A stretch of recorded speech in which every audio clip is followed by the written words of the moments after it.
Si tu fais partie de cette catégorie de personnes qui a tout le temps envie de manger et qui n'arrivent pas à ne serait-ce que réduire leur quantité ou alors se retenir dessus, je t'invite fortement à regarder cette vidéo parce que là, il y a beaucoup de choses que je vais révéler. Aujourd'hui, je vais traiter de comment est-ce qu'on va réussir à détruire un comportement compulsif sur la nourriture. Alors cette vidéo va se passer en 3 parties. Ok, la toute première, je vais t'expliquer ce qu'est un comportement compulsif vis-à-vis de la nourriture et justement comment est-ce que aussi tu peux le reconnaître. Dans un deuxième temps, je vais t'expliquer toutes les causes qui peuvent avoir fait en sorte que tu puisses être arrivé dans ce cas-là, donc toutes les causes du comportement compulsif vis-à-vis de la nourriture. Et à la fin de cette vidéo, je vais te donner 5 astuces pour en finir avec tes comportements compulsifs si tu en as évidemment. Première chose, qu'est-ce que c'est qu'un comportement compulsif alimentaire? En fait, ça va être très simple, tu peux regarder sur Google ou autre, mais en gros, j'ai pris la définition là juste à côté, du coup je vais dire, les experts disent que la compulsion alimentaire, c'est un trouble de l'alimentation qui est caractérisé par une envie irrésistible de manger, d'accord? Donc en gros, c'est, comment dire? C'est quand tu n'arrives pas à avoir une ligne directrice entre guillemets sur ton alimentation, tu vois. Pourquoi? Parce que d'instinct, tu as envie de manger comme ça vient tout seul, ok? Généralement, tu vas te focaliser sur des aliments qui sont trop sucrés, d'accord? Genre, ça peut être des Kinder Bueno, des céréales ou whatever, peu importe. C'est en général soit des aliments hyper sucrés, soit des aliments hyper gras.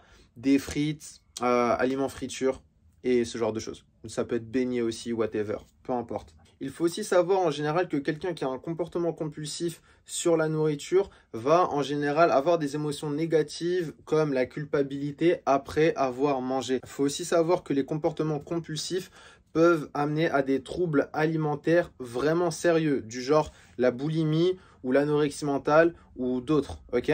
Maintenant, pour les reconnaître, pour savoir si c'est votre cas ou pas, il faut savoir que ça varie selon les individus, d'accord? Il se peut que aucune des choses que je vais lister ne vous concerne, mais que vous soyez atteint de ça, ou il se peut que, bon, s'il y a plusieurs choses qui, dans la liste que j'ai mentionnée, qui vous mettent la puce à l'oreille, c'est que là, ouais, potentiellement, vous avez un comportement compulsif sur la nourriture, d'accord? Je vais vous donner la liste de ce que j'ai noté. Donc, ça va être, déjà, dans un premier temps, j'ai noté manger en grande quantité pendant les longues périodes de temps, même lorsqu'on n'a pas faim, ok? Par exemple, là, tu es dans un cas là où tu fais ta journée tranquille et tout le temps, genre même pas toutes les 30 minutes, 40 minutes, 45, enfin, peu importe, il n'y a pas d'heure précise ou d'heure fixe, mais tu vas tout le temps manger et comme ça sur toute la journée, ok? Ça, c'est le premier cas. Deuxième cas, manger des aliments spécifiques en grande quantité, comme par exemple, je l'ai dit tout à l'heure, les aliments hyper méga sucrés ou les aliments super gras, d'accord? Si tu es dans la catégorie là où tu manges de manière excessive des trucs ultra sucrés ou alors ultra gras, là, il faut se remettre en question aussi, mon ami. D'accord? Troisième chose, se cacher pour manger ou manger en secret. Ça, c'est intéressant parce qu'en général, quand on se cache pour faire quelque chose, ça veut dire qu'on sait à l'intérieur de notre tête que c'est pas bien ce qu'on est en train de faire. D'accord? Donc là, s'il y en a parmi vous qui se cachent pour aller manger, posez-vous la question aussi. Maintenant, autre chose que j'ai noté aussi, avoir des pensées obsessionnelles sur la nourriture. Genre tout le temps, et ça, je vais pas mentir, ça m'est arrivé aussi. Ok, mais après, ça date d'il y a vraiment un long moment. Mais tout le temps penser à, il y a quoi dans le frigo? Qu'est-ce qu'il y a dans les placards? Ah ouais, j'ai envie de manger un gâteau. Tiens, vas-y, je suis en train de regarder un film. Où sont les pop-corn? Tu vois ce que je veux dire? Tout le temps penser à la nourriture. Si tu es dans ce cas-là, vraiment regarde la suite de la vidéo. Ok? Et après, il y a quoi d'autre? Faire de l'exercice excessivement ou utiliser des laxatifs. Il y en a qui vont jusque-là. Hein, ou des vomissements pour compenser les quantités de nourriture avalée. Mais ça c'est vraiment un niveau extrême. Il y en a qui le font. Hein. Il y en a qui le font, j'en ai connu. Bon, moi, personnellement, je ne suis pas allé jusqu'à là. Mais bon, après, comme j'ai dit tout à l'heure, il faut savoir que ces symptômes, ça peut varier d'une personne à l'autre. Ok? Il y en a pour qui un symptôme, enfin, une des choses que j'ai listées, ou plusieurs, hein, sont faites, mais pas de manière hyper intense. Genre qui vont, on va dire, manger vite fait et grignoter un petit peu. Et il y en a d'autres qui, par exemple, vont manger des gros trucs, genre tout le temps une part de gâteau par-ci. une boisson par là, un soda par-ci, un cocktail par-là, une autre part de gâteau, une barquette de frites comme ci, comme cela. Et au bout d'un moment, il n'y a plus de vrai repas. Ok? Maintenant, on sait ce qu'est un comportement compulsif sur la nourriture. On va définir et aussi comment le reconnaître, comment savoir si on a un comportement compulsif ou pas. On va justement parler des causes principales qui font que tu es arrivé dans cet état-là. Ok? Alors, il faut savoir, il y a de nombreuses causes. Déjà, en tant qu'être humain, on a ce qui s'appelle un instinct de survie. Bon, après, ça n'engage que moi, mais aussi c'est biologique, hein. Je vais en parler beaucoup plus dans les détails tout à l'heure. Mais il faut savoir qu'en général, quand on va à la nourriture, on a envie de manger. Même si tu n'as pas faim, tu as envie de manger.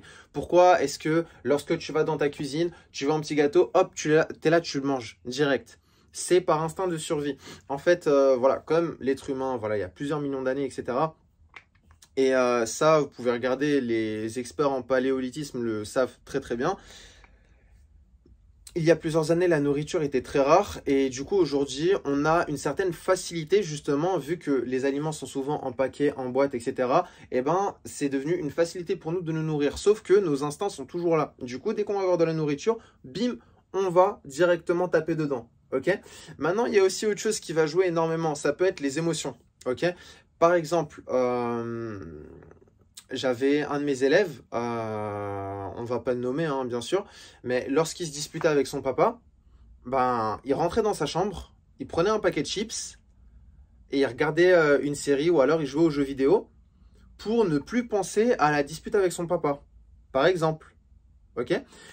Il y en a un autre aussi que j'avais accompagné. Lui, quand il rentrait du boulot très tard le soir et il faisait un métier qui était vraiment très difficile, le mec, il rentrait à la maison, il était fatigué de ouf, genre comme pas possible.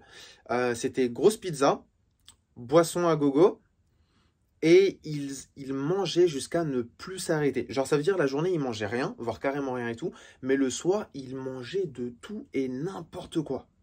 Tout ce qu'il pouvait voir, il mangeait et tout, et ça détruisait tout, son corps, sa santé santé mentale et physique, hein. Les deux, ok? Enfin, bref, ça lui a fait prendre du poids et tout, à un point comme pas possible.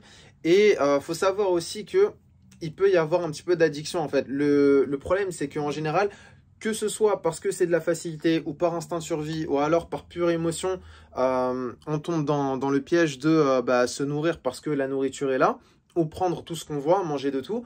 En fait, il faut savoir qu'il y a une certaine addiction qui se met en place. D'accord? Après, bien sûr, scientifiquement parlant, il y a beaucoup plus de choses qui est beaucoup plus donné en détail.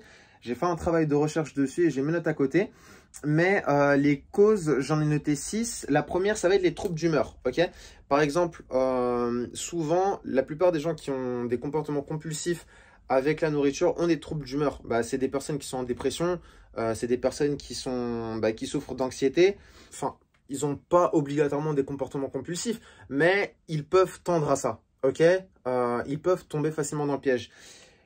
Quelle autre cause aussi? J'ai noté les traumatismes émotionnels. Par exemple, des événements stressants.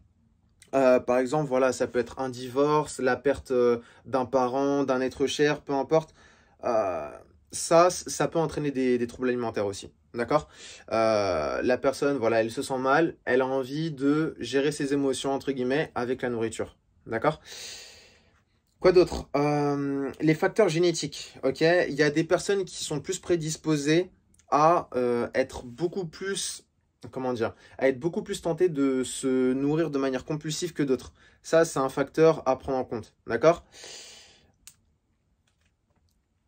4, les troubles de la personnalité aussi. Quand je dis troubles de la personnalité, ça peut être l'impulsivité, le fait d'être sédentaire aussi. Ça peut aider quelqu'un à tendre vers un comportement compulsif. 5, il y a les facteurs environnementaux. Il faut savoir que lorsque tu es dans certaines situations ou dans certains endroits, par exemple, tu es dans une situation là où tu es tout le temps assis, tu fais pas grand-chose, tu bouges pas énormément, là tu peux avoir des comportements compulsifs vis-à-vis de la nourriture. Le manque d'activité physique aussi. En général, les grands sportifs, lorsqu'ils s'entraînent et tout, ça a été mon cas, je ne vais pas vous mentir, lorsque j'ai été blessé, après avoir arrêté les compétitions, le premier truc sur lequel je me suis donné à fond, ça a été la nourriture. Et c'est pour ça que je dis que le manque d'activité physique, parce que manque d'activité physique et être sédentaire n'est pas forcément la même chose, d'accord? On peut être sédentaire, bon, on est sédentaire et en manque d'activité physique, mais on peut manquer, entre guillemets, d'exercice sportif sans être forcément sédentaire, d'accord? Ne pas pratiquer de sport ne fait pas forcément de soi un sédentaire, mais le manque d'activité physique, en tout cas pour un grand sportif, ça peut être un facteur d'un comportement compulsif alimentaire. Et 6, ça va être les facteurs biologiques. Et là, je parle principalement de déséquilibres hormonaux ou chimiques qui peuvent qui peuvent faire en sorte que la personne tende à avoir des comportements compulsifs alimentaires. Avant de te dire exactement quels sont les outils, les techniques que je recommande pour se débarrasser des comportements compulsifs, je tiens à préciser une chose. Il faut savoir qu'en général, quand je parle des émotions et que je dis souvent que, en général, quand on mange, on se sent bien. Ok? Tout le monde aime la nourriture. Après, voilà, moi je connais pas grand monde qui aime pas la nourriture. Ok? Même moi, je kiffe manger. Et ce qui se passe en fait, c'est quoi? C'est que quand tu es par exemple avec ta pizza ou ton pot de crème glacée ou whatever, ce qui te fait kiffer, d'accord? Ça peut être ton bol de céréales, ce que tu veux, ok? Mais un plat qui te fait vraiment kiffer, que t'aimes comme pas possible. Tu es là, tu le manges, tu te régales, tu te régales, tu te régales, ok? Alors, tu vas te régaler avec ça et en fait, ça te permet de te sentir bien. D'accord? Et ce qu'on va dire aux gens lorsque ils vont demander d'arrêter tout de A à Z, de tout changer voilà, d'être totalement sans pitié avec ça, de tout changer. Le problème en fait, c'est que c'est comme si, tu vois, tu avais un truc qui te rendait heureux et on te le retire comme ça. Et du coup, là, tu as un manque. Tu vois ce que je veux dire? Et plus ton comportement compulsif est hyper insistant et est vraiment ancré en toi, plus ça va être compliqué de t'en débarrasser. Donc, ce que je t'invite à faire, c'est d'abord dans un premier temps de regarder la vidéo d'un trait, de noter ce que je vais dire, n'hésite pas à la revisionner même plusieurs fois, et de prendre vraiment avec des pincettes tout ce que je te dis. Là, parmi les astuces que je vais te donner, bien sûr, le principal but en fait de ces astuces, c'est d'abord que tu reprennes le contrôle de ton corps et surtout de tes émotions. Parce que c'est tes émotions qui vont t'influencer dans ce que tu vas faire. Tu vois ce que je veux dire? Donc voilà, prends avec des pincettes ce que je vais dire, essaye un petit peu, vois ce que tu peux faire parce qu'il y a peut-être des choses que je vais mentionner que tu ne te sens pas encore capable de faire, d'accord? Teste ce que tu peux faire et tout, à ton échelle bien évidemment, essaie de progresser et au fur et à mesure, tu pourras t'en débarrasser, ok? Alors, la première chose que tu peux faire, ça va être justement la méditation. Moi, au début, forcément, j'y croyais pas trop. Mais le fait de méditer, se concentrer sur sa respiration, accueillir toutes les pensées dans ta tête pour justement se recentrer sur soi-même et se concentrer uniquement sur une chose pendant que tu médites. Ça peut être ta respiration, ça peut être la musique que tu écoutes, ça peut être un point que tu regardes. Peu importe, je ne vais pas faire une vidéo sur la méditation, c'est pas mon thème, c'est pas le thème de ma chaîne et c'est pas non plus ma spécialité. Il y a plein de tutoriels sur YouTube qui peuvent te dire comment méditer, il y a même des applications qui peuvent t'aider et tout. Mais ça, c'est une chose qui peut t'aider, ok? Moi, personnellement, je ne l'ai pas faite, mais je l'ai recommandé à d'autres personnes que j'ai accompagnées et qui l'ont appliqué, bien sûr. Et en fait, ça va te permettre justement de mieux apprendre à diriger ta concentration, d'accord? Par exemple, lorsque tu vas avoir une pensée négative ou une pensée qui va te dire « Ouais, il faut que tu manges un truc, tatati tatata », tu vas reprendre ton esprit et tout ton focus et tu vas le mettre sur ce que tu étais en train de faire ou sur autre chose. D'accord? Et ça, la méditation, ça peut t'aider. Personnellement, je l'ai utilisé plus pour être plus productif, mais c'est vrai que pour réduire les comportements compulsifs liés à la nourriture, la méditation peut énormément t'aider. Deuxième chose qui va énormément t'aider à réduire tes comportements compulsifs, ça va être le sport, ok? Il faut que tu t'entraînes. Tu peux faire de la musculation. Moi, ce que je recommande tout simplement, c'est au tout début de faire du cardio, d'aller courir. Ou alors, si tu peux pas, tu fais un petit peu de renforcement musculaire. Mais il faut que tu transpires au maximum. Plus tu vas transpirer, plus tu vas te bouger les fesses, plus justement tu vas te surpasser et plus tu auras envie d'avoir une alimentation qui est beaucoup plus clean. Déjà de une, en faisant des sports de combat comme par exemple la boxe, ça va énormément t'aider. Ça va te faire regagner de la motivation, ça va te développer ta discipline, ça va t'aider à penser beaucoup plus clairement, ça va nettoyer ton corps, ça va te faire sentir mieux en fait même émotionnellement parlant et du coup tu seras beaucoup moins embrouillé dans ta tête et donc tu auras plus facilement le contrôle sur toi, sur tes émotions et donc sur ce que tu vas faire. Quelqu'un qui s'entraîne tous les jours, et je l'ai dit tout à l'heure, quelqu'un qui s'entraîne tous les jours et qui du jour au lendemain ne peut plus s'entraîner pour X ou Y raison, il sera beaucoup plus facilement tenté de mettre son énergie à manger de manière compulsive alors qu'il n'a pas forcément faim, il a juste une envie de manger pour combler quelque chose. Tu vois ce que je veux dire? Donc là, faire du sport, c'est quelque chose qui va énormément t'aider. D'accord? Troisième chose qui va t'aider, ça va être de manger à ta faim et sainement. Qu'est-ce que je veux dire par là? Alors, je vais pas te dire de manger totalement vegan ou quoi que ce soit et tout. Bon, j'ai un quatrième point qui est juste en dessous, là où je vais dire exactement comment est-ce que tu peux te faire plaisir parce que tu as le droit de te faire plaisir. Je vais pas t'interdire de manger des aliments sucrés ou autres. Mais il faut d'abord que tu apprennes à manger sainement. Ton corps, il est fait principalement d'eau. Et moi, ce que je recommande à mes clients qui ont vraiment envie de se mettre en forme et de progresser beaucoup plus vite, il faut que tu consommes au moins dans la moitié de tout ce que tu manges, d'accord? Des aliments principalement constitués d'eau. Et ce sont lesquels? Ce sont principalement les légumes et les fruits. Ok? Mais privilégie les légumes. Essaie de faire en sorte que 40 ou 50% de ton alimentation soit composée de légumes. Ok? À côté, tu as envie de mettre des frites, tu mets des frites. Tu as envie de mettre de la viande, tu mets de la... Bon, il faut de la viande ou voilà, des sources de protéines. Pour ceux qui sont végétaliens, vous mettez vos sources de protéines à vous, il n'y a pas de souci. Mais il faut que tu manges plus sainement. Et si tu peux te caler, genre vraiment caler ta faim avec des légumes, c'est parfait. À chaque repas, genre blinde ton estomac, mais que de légumes. Tu verras vraiment pour le nombre, pour la quantité de calories que ça a sur tous les légumes que tu peux consommer, le taux est vraiment faible. Du coup, tu peux y aller, tu peux caler ta faim dessus. Et crois-moi, ça va réduire ton envie de manger. Ok? Quatrième point, se faire plaisir intelligemment. Je ne vais pas te demander de manger que du chou-fleur ou de la salade verte comme je ne sais pas qui, d'accord? Mais par exemple, moi ce que je recommande à mes élèves, ça va être genre le matin, bien sûr, ça c'est le prochain point, jeûner, ok? Et je vais t'expliquer pourquoi après.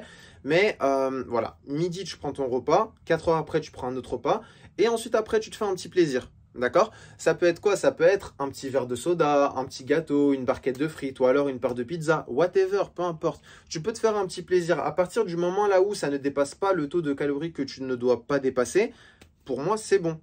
Tu vois ce que je veux dire? Il n'y aura pas de souci. Par contre, il faut que tu manges quand même un minimum de protéines en fonction du poids que tu pèses. Et il faut aussi que tu gères les autres macronutriments, donc glucides, lipides, bien évidemment. Mais surtout, il faut que tu cale ta faim sur des légumes. C'est hyper important.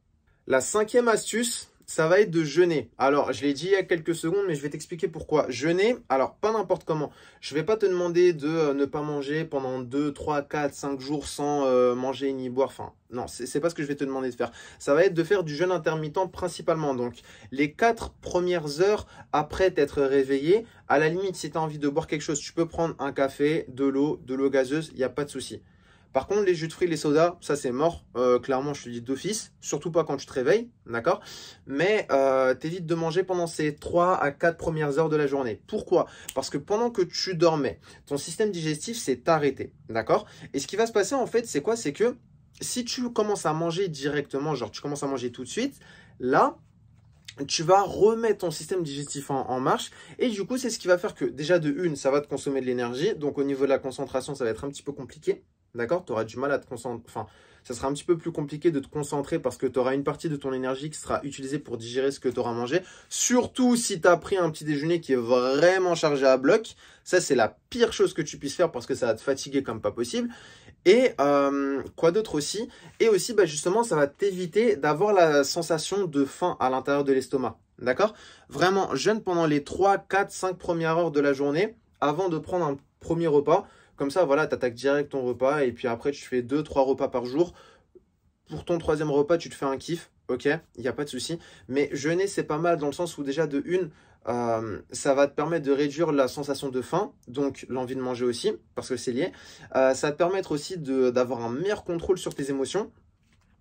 Et donc sur tes actions aussi tout simplement. Je vais te donner une autre astuce bonus que tu peux appliquer. Alors là, c'est à toi de voir si tu l'appliques ou pas, mais celle-là, elle peut être vraiment difficile pour la plupart des gens qui vont écouter cette vidéo. Mais c'est à tester quand même, ok? Ça, on avait vu que l'environnement, des fois, pouvait pousser à avoir un comportement compulsif avec la nourriture. Et là, ce que tu peux faire carrément, c'est quoi? C'est couper court avec la malbouffe. Quand tu sors de chez toi, moi, c'est ce que j'ai fait au bout d'un moment, hein, je vais être totalement honnête. À un moment, quand je sortais et que, même en étant tout seul, hein, pas forcément obligé d'être avec des potes ou quoi, je sors, j'ai ma carte bleue avec moi ou j'ai de l'argent en espèces avec moi. Premier au tacos que je vois, je saute dedans, je me prends un taille XL et je le graille. Rien à foutre. Mais ça, en fait, c'est risqué de ouf parce que ça peut t'encourager à avoir un comportement compulsif. Alors que si tu coupes court, Ben là, clairement, si tu as l'habitude de manger dehors, quand tu sors, si c'est pas pour le travail ou pour faire du sport ou pour voir de la famille, sors sans ta carte bleue. Sors sans ta carte bleue, sors même sans ton portefeuille. À la limite, prends ta pièce d'identité ou ton Navigo ou je ne sais pas, tu vois. Mais ne sors pas avec de l'argent sur toi parce que sinon, tu seras tenté de t'acheter un truc. Ça, c'est la première chose. Deuxième chose, donc là, on a parlé de l'environnement externe. Il y aura aussi l'environnement interne, donc à la maison. Va falloir que tu... Ça, bon, c'est vraiment pour les personnes qui ont envie d'aller énormément loin.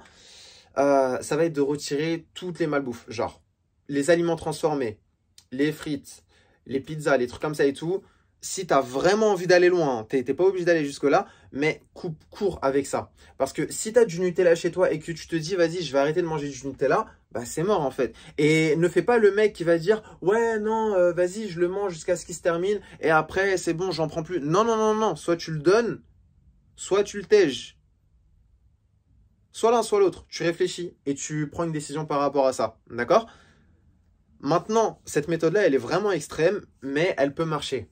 Ok? Elle peut vraiment marcher pour la plupart des gens qui ont sérieusement envie d'apprendre à contrôler leur comportement compulsif et à s'en débarrasser surtout. Mais sinon, en appliquant plus ou moins ce que je t'ai dit, tu devrais t'en sortir. Ça devrait aller. Un grand merci à ceux qui ont vu la vidéo jusqu'au bout. N'hésitez pas à mettre un gros méga pouce bleu et à vous abonner si vous avez kiffé et vous voulez d'autres vidéos comme ça. Je vais essayer d'être un petit peu plus régulier sur YouTube, mais je mettrai rarement des vidéos parce que les vidéos que j'ai envie de faire seront vraiment beaucoup plus poussées que ça. Donc, abonne-toi si tu as kiffé. Si tu veux plus de vidéos dans le même style, n'hésite pas à me lâcher un petit commentaire. Mets un gros méga pouce bleu, partage avec des potes. Si y a des personnes qui ont envie que je réponde à leurs questions, que ce soit sur le sport, sur l'alimentation, sur le street workout, la musculation au poids du corps, ou alors qui ont envie de transformer leur corps sans aller en salle, tout se passe dans la description. Il y a mes réseaux sociaux, les liens pour mes coachings, pour mes programmes, pour mes emails, tout est là-dedans. Et on se dit à la prochaine. Salut!